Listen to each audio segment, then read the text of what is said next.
Hey heroes, Kolz here. Today I'm going to be going through the best heroes in the arena. There are a handful of heroes that excel exceptionally well in the arena, given its tight space and the need to kite horde around in it. If you don't offer like a unique type of disruption or invulnerability, then you don't really have any kind of added benefit in the arena.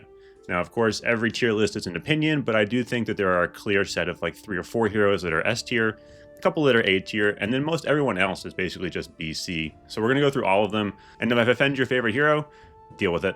Geomancer, example of a nondescript, does damage hero, C tier. Frost Mage actually has the ability to freeze. So this is an example where your base ability can freeze horde and makes you a little bit better to survive in the arena. So I'll put him at B tier. I will also kind of let you know if like an evolved weapon makes a big difference in getting them from like B to A or A to C or whatever. All right, Rosemother.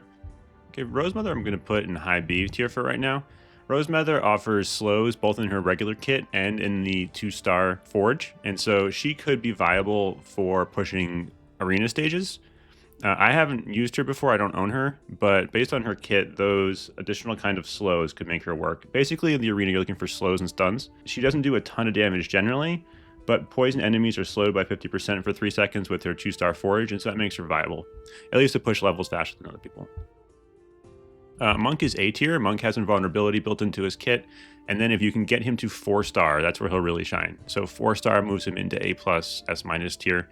He's also just like a very good hero generally. So you're going to be relying on Boomerang plus all of his damage to get through, and you're going to need 4-star. Before 4-star forge, he's not going to be strong enough to clear the arena. A little sleeper pick here is Santa. So I put Santa at S tier for the arena for the reason that you use him once you are further into the game to clear levels 1 through 15. So even sometimes 16 and 17, I'll give him a shot.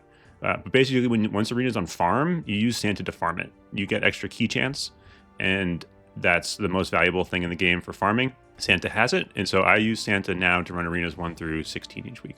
So a little sleeper pick there. Someone's going to yell at me about it, but deal with it. Warlock, again, kind of just general C tier. Big game hunter. He can do some damage. Not particularly interesting. No stun, slows, or anything interesting fun there. Spirit Shaman's I tried using this hero to clear some of like the hard mode, like 380 through 390 recently.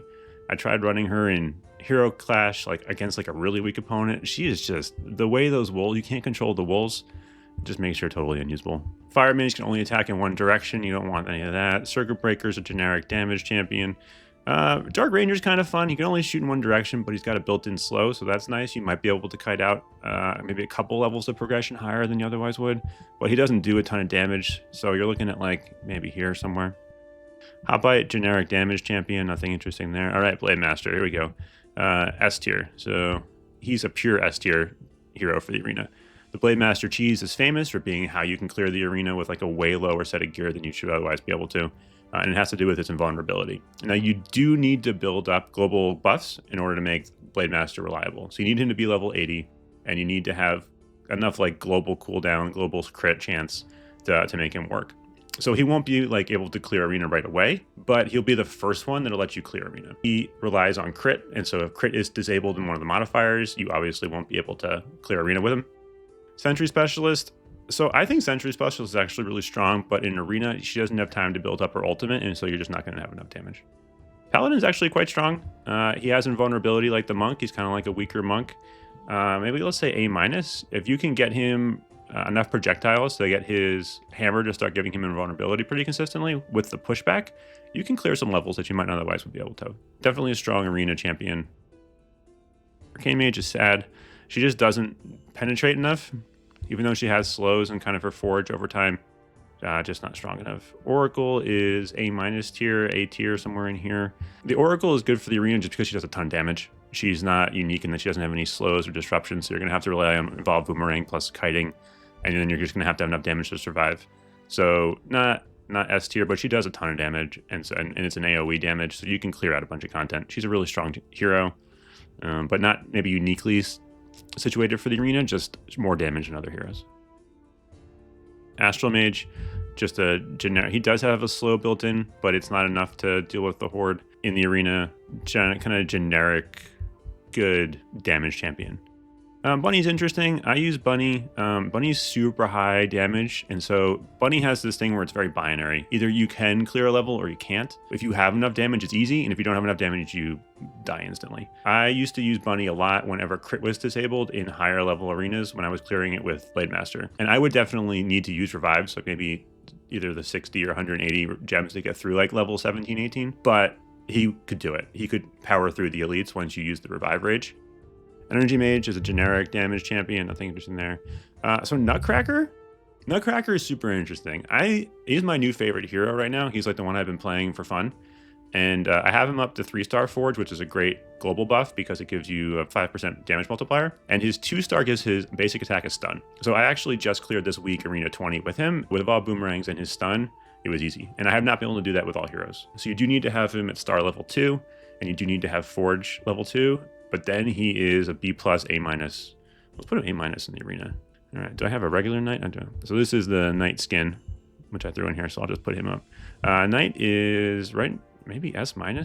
You need 4-star knight. Regular knight is unplayable in the arena. 4-star Forge knight is S-, A+, somewhere in here, in this range. Well, you need to evolve Rune Sword during the initial weapon phase, but if you do, then he can clear arena. You might want to run a couple move speed jewels because he's slow as shit, but the knockback will let you survive. So you need to get evolved Rune Sword and evolved Boomerang pretty quickly, but if you get those, I've cleared level 20 with him for sure. Pirate Queen is interesting. She's in, I'd say A+. She's A+ early game arena. So she is the one that you can use to cheese the arena before you can clear it. Until you get Blademaster and you can cheese with him, you cheese with Pirate Queen. Her big advantage is instant kill. Instant kill is not disabled in arena. So if you run crossbow plus her base attacks, you can generate enough projectiles to like instantly clear enough horde to push levels. So she's not going to be able to get past like 16, 17 is usually where she caps out, because then the elites will get to her before she can kill anything. But up until that point, you can instant kill your way through a decent chunk of content. She's very good in the early game arena, but she does cap out at like 16, 17. Assassin is very strong early game. So maybe A-, B+. He does a ton of damage again. I used him a whole bunch, maybe to get to like level 15-ish early game. His projectile system lets him like not get past the later stages of arena. He just can't penetrate enough to get all the horde in time. And again, he's also very much like Bunny. Assassin can clear a stage or he can't clear a stage. And there's no way to like outsmart horde. He doesn't have any slow, he doesn't have any stuns. And so you're either going to be able to like do enough damage to clear it or you're not. Artificer is a better version of Oracle.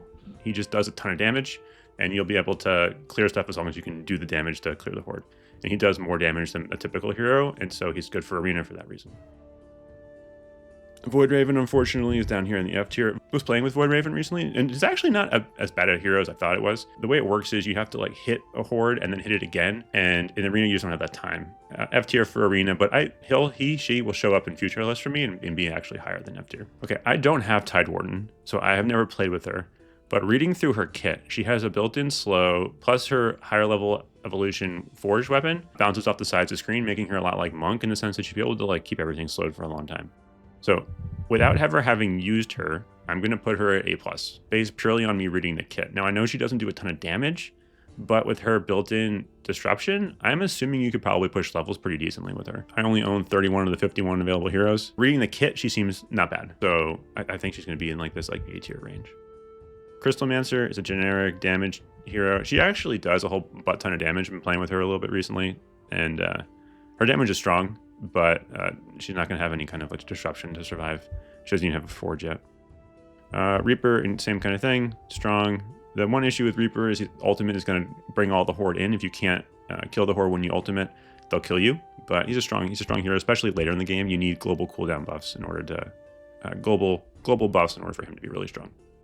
Tinkerer is hot garbage, unfortunately. I tried clearing higher stages with him this week and it didn't go well. The horde have to be behind you in order for him to work, and when they're coming from all around you, the bombs, his mines don't hit enough stuff. Yeah, maybe here.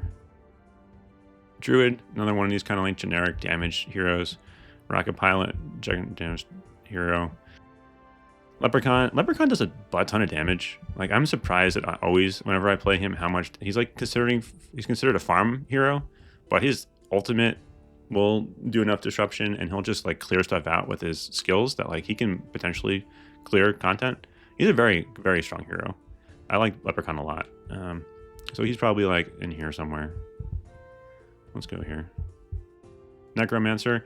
So again, Necromancer I don't own. His disruption in his kit is basically mostly built around his minions taking the damage for him. So that's why he's really strong in Hero Clash.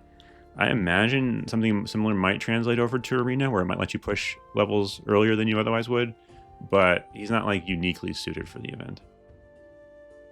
Werebeast is strong. He's just a good hero. He's a good overall hero, but he has no disruption in his kit.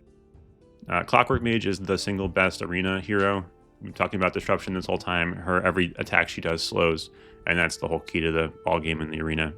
You can kite way before you should be able to, and clear the Arena way before you'd be able to with Clockwork Mage. So she even beats the Blademaster cheat. So she's S+, Blademaster's S. These two guys are S-. Dark Paladin's a very strong hero. Again, does a lot of damage. Might need to get hit a bit, but can also freeze. Very, very strong hero generally. I like Dark Paladin. I feel like he's underrated generally. I don't own him, but from every video I've seen and people talking about him on the forums, I feel like in reading his kit, he's a good hero. Lionheart is hot garbage. So you really want, I used him because like, oh, I want to get a hero from all the Hero Clash points. But then like, it's like I got 35% damage global buffs. I mean, he's fine, but he's not interesting. He's like Knight with an auto spin. So Nutcracker, he's like Nutcracker's like a worse version of Nutcracker in my opinion. Warlord is very strong, just as a general hero. Let's go up here somewhere. Again, I don't own Warlord. So with Warlord, you're gonna need to forge his weapon up to a couple levels to make it work. And you're probably gonna need 2 or 3 star. So let's put him in like high. He'll be able to clear Arena, no problem. I just don't think that he's A tier here. He's very strong. He's just a great hero generally. Pumpkin Shade is like, I think in my head, like a worse version of Bunny. So again, like you're gonna clear it or you're not. Bavarian is really good for farming, but not here. Let's see, look at Knight. We'll get 2 spots up there. Glacial Sentinel. Glacial Sentinel, if you get him to 2 stars and you upgrade all of skills, he does a butt ton of damage, but nothing like particularly fun or interesting. So let's see here. These guys are disruption. These are just good heroes. Let's move you down here. Let's move you down here right now. Let's get you here. Dragon Empress doesn't shoot in an AoE form, so it doesn't like shoot like all around her, only forward, which isn't great. Runemaster, I do not like that guy. So Elsa's interesting. I bet with her disruption you can make some stuff work. So she's probably very much like the Frost Mage. And actually look at those 2 guys. I'm gonna move the Scroll Sage down here. He's not interesting. Shield Warden is you just don't do enough damage with this dude to kind of advance anywhere interesting. Barbarian, I don't know why I skipped Barbarian. He's another guy where it's a ton of damage, but you're either gonna be able to clear it or you're not. Here.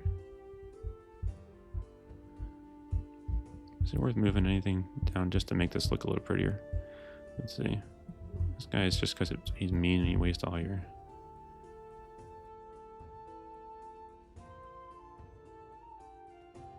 Steam Golem has not been fun. Okay. Let's see if I want to move anything around. So you can make an argument that she should be somewhere like here, S- tier, just because she is S+ tier in the early game. So let's give her that. Let's give her the benefit of the doubt there. Tide Warden, again, I haven't used before personally, but her kit reads great for the Arena. Kind of like a weaker version of the Clockwork Mage, so it's got to be able to work, I would think, to push levels early. Monk, you need 4-star. Forge, once you hit that, that's when he hits this tier, otherwise he'd be lower. His invulnerability plus his 4-star works. Paladin, same kind of thing. Yeah, you're ranking on invulnerability and pushback in order to survive. I've run him before in the past. Paladin never, like, his kit reads better than he is, I think, and I never really like playing with him, but I've seen people and I've heard of people using him to clear Arena. These guys, so let's put him here. You know what? I think this guy's actually... The Nutcracker's got, once you start forging up his weapon, it's got enough slow in there, enough stuns to make it fun. So I think he's really strong. And I was able to clear level 20 with him this week. And it felt easy. So I'll give him that, where I wasn't able to do that with Artificer and Barbarian. So I tried running it with them this week, and like they can do 18, 19, but once you start getting to 20, when they can't deal with the elites, and then they're not going to like let you progress faster early. So like once you get to this point in the game, like they'll be able to probably clear it. It was hard. I didn't with them, and I didn't feel like trying again. So that's where I would leave them. These guys are just like mostly right. So like a lot of this game, So the way I think about heroes and Heroes vs. Hordes is there are going to be like 4 or 5 specialty heroes for each event, and then a bunch that just do a ton of damage, and then a couple that like just don't make sense, like the way their kit works for the event. So like Spirit Shaman and Void Raven, unfortunately, they just like the kit doesn't work. Tinkerer and Arcane Mage are the same kind of thing. Like they're just not strong heroes generally, and so they don't work well in the arena. You're gonna have this huge middle, right? So like the difference between A+ and C-, even really like here, is small. You're not gonna see like a huge gap between maybe here, somewhere in the middle of A and like down here. Like there are very clearly gonna be better heroes because they do more damage, but they're not uniquely suited for the event. Whereas these guys up here, and probably up until this point here, are like have an ability that lets them clear arena faster. So just double checking. So kind of the big takeaway for me is like Clockwork Mage, Blademaster. Those are how you're going to beat arena the earliest. Pirate Queen is really good for early game. Knight at 4-star Forge and Monk at 4-star Forge will let you clear arena. And then I think Tidewarden, Paladin, Necromancer, and Nutcracker, these kinds of guys will have enough damage and stuns once you forge up their weapons to clear arena for you. And then everyone after that is just going to be like a damage DPS race. Can you out damage the elites later in the stages? And then the one exception here is Santa, who I like to put up here just because once you can clear stuff, he becomes your go-to arena hero. He's the one that I use for arena all the time now. So it's good to know. So it's a little bit of a cheese pick here, but Clockwork Mage, Blademaster, Knight, and Pirate Queen have things built into their kit that makes them particularly good at the arena, and then just don't play Spirit Shaman. All right, I'm Kolz. I'm a high-level HVH player. I've been putting together guides here and on my website, hvhlounge.com. Give that a look too if you want the written format of this guide. And remember, always do your adventures.